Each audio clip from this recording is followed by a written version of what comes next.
Glad to be here with you on this Thursday. I'm Tim Pham. And I'm Channing Curtis. Well, we are heading into a big holiday weekend. A lot of people have travel plans, but I'm sure almost everyone wants to know what the weather is going to be like. So meteorologist Thomas Patrick joins us now. Thomas, it was so incredibly hot yesterday. Will we get any relief from the heat anytime soon?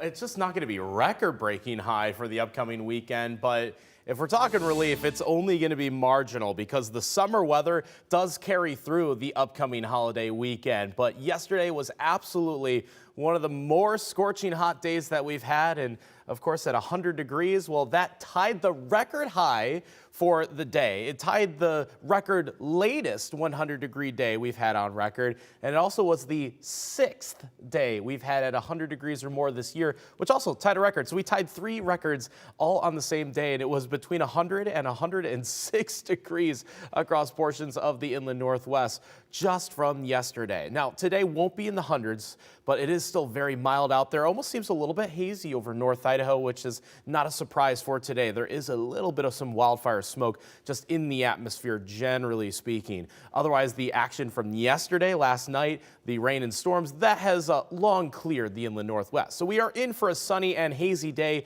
and still hot, just not 100-degree temperatures, just not record-breaking highs today, but still in the mid-90s for this Thursday, and it will stay fairly hot for the upcoming Labor Day weekend. So we'll break down the 3-day weekend day by day in your forecast in a couple minutes. This morning, Idaho lawmakers will meet in Boise for a special legislative session. Legislators will vote on a package that includes tax cuts and investments into public education. So this morning, KREM 2's Nicole Hernandez joins us live from Coeur d'Alene. So Nicole, can you tell us more about this special session and what legislators plan on talking about? So Channing, Tim, Idaho lawmakers are expecting the state to have a $2 billion surplus in their budget this year, and that's a record number for surplus money. So now lawmakers are working to figure out exactly how they're going to spend that money. So let's take a look at what this proposal would include. One, a tax rebate for Idahoans. That would be 10% of however much a person paid in 2020 taxes, or $300 for individual filers, whatever ends up being more. Governor Brad Little announced that idea last week. Plus, lawmakers proposed investing over $400 million to Idaho public schools. We talked to Dr. Stephanie Witt, an Idaho politics expert, and we talked to the Idaho House Minority Leader about what they expect from this special session. I expect that the opposition that there is will be quite passionate. We've seen the education budgets be held up by members in the House in particular over the last several cycles. My back of the envelope math is that this moves us from 51st in America in education funding to 49th. So it's not like we should be doing, giant dances in the streets. So this week, Idaho lawmakers will vote on the package. This is all in the name of addressing inflation, something Idaho families have struggled with for months. To be clear, rebate checks are not a done deal at this point. Lawmakers will need to draft and approve legislation before any money goes out to Idahoans. And that actual legislative session is starting today at 8 o'clock. In Coeur d'Alene, Nicole Hernandez, KREM 2 News. Nicole, thanks for breaking that down. Special sessions in Idaho can only be called by the governor, but a new proposed amendment to the Idaho Constitution could change that. Last month, the Idaho Legislative Council approved an amendment that would allow the state legislature to call itself back into session under certain circumstances. Under the new amendment, the legislature could only be called back into session if 60% of its members agree to do so. Also, during these special sessions, the legislature would be more limited in the scope of what they could do. Idaho is one of 14 states that only allows the governor to call for special sessions. Idaho will be asked to choose if this new amendment should be ratified on their ballot in November. Yesterday, empty chairs lined the steps of the Idaho Capitol building, each one representing an Idahoan who died from drug overdoses in 2021. In total, 353 chairs were laid out. Wednesday was International Drug Overdose Awareness Day, which is the largest overdose awareness campaign in the world. People gathered to honor the lives lost to overdose and to recognize the journey that families, friends, and the communities across Idaho experience. This morning, the search continues for a suspected road rage shooter. Now, that shooting happened last Saturday near Chattaroy, and today those victims are speaking out. Now, the couple has asked to remain anonymous until the suspect is caught. They reported the shooting after hearing gunshots and then pulled off the highway. Now, while the couple was not injured, they did find 2 bullet holes in their car. One of those bullets struck the car just inches from the passenger's leg. They told our Amanda Rowley that they were heading home late and noticed that a car was driving erratically behind them. The couple sped up to try and keep a distance, but when the driver finally caught up with them, that's when they heard the gunshots. They're now relying on witnesses to help bring this person to justice. I don't want them to be able to kill somebody. Yes. I don't want them to have the opportunity to kill somebody because they almost killed me. What kind of message do you hope comes from your story? We just want people to, number one, look out for each other. If they're seeing something like that happen, definitely call the authorities. Authorities believe the shooter was driving a red car. If you have any information that could help with this investigation, you're asked to call the Washington State Patrol and ask for Detective Lewis Stevens. It's 6:07. Let's take a look at your morning rush. More news in less time. Former Idaho State Representative Aaron Von Ellinger was sentenced to at least 8 years in prison.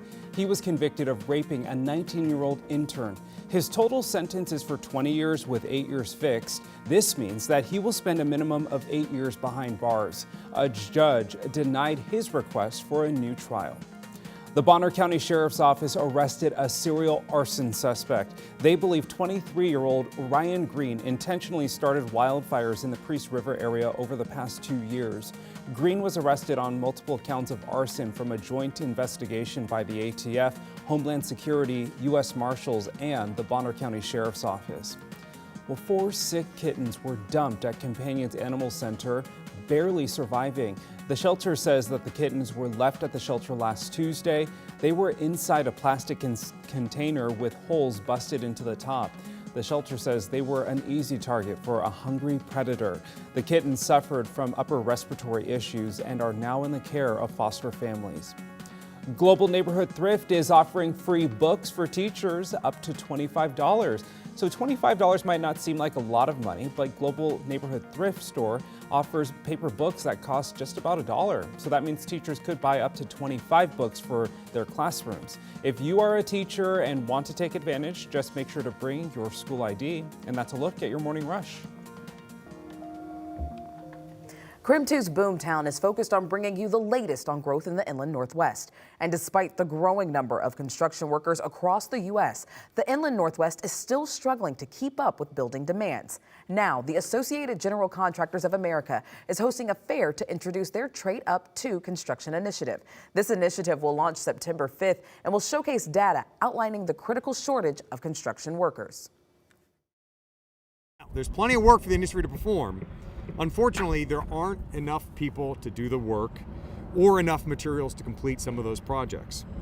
Addressing labor shortages and supply chains will ensure that the construction industry can upgrade our infrastructure, modernize our manufacturing sector, and deliver a more reliable and a cleaner energy grid. Although the number of construction workers continues to rise, companies are still struggling to keep up with the increase in building projects across the inland Northwest.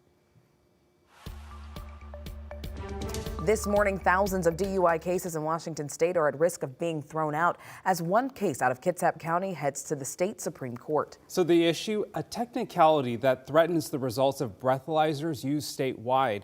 A breath test on the Draeger machine takes 4 samples to calculate blood alcohol level. Under state law, the number is supposed to be rounded to the 4th decimal, but instead the machine cuts off. A small technicality that could really have major impacts on DUI cases in the courts.